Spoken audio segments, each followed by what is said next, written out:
the weirdest thing someone has accused you of doing? A few years ago, I had an older neighbor named Mrs. Grady. She was one of those people who always seemed suspicious of everyone, even if you said hi. One day, she knocked on my door and said, "I know you've been stealing my mail." I laughed, but she wasn't joking. Mrs. Grady claimed she'd noticed important documents going missing and said she saw me near her mailbox one afternoon. I told her I wasn't stealing anything and suggested she check her security cameras. "I already did," she said.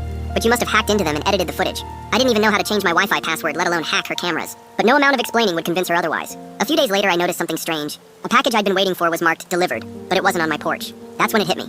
Mrs. Grady wasn't just accusing me. She was stealing my mail as revenge. I started keeping an eye on her, and sure enough, I caught her walking back to her house holding one of my packages. I confronted her, but she doubled down. "You stole from me first," she said, waving my package like it was proof of something. At that point, I'd had enough. I called the cops, explained the situation, and even showed them footage from my doorbell camera of her swiping my mail. Mrs. Grady was furious when the cops showed up, insisting it was all a misunderstanding. The cops didn't buy it. She got fined and had to return everything she'd taken, including my package, which, by the way, was just a box of socks. Looking back, the whole thing was so ridiculous that it's almost funny. Mrs. Grady moved out a few months later, and the entire neighborhood was happy to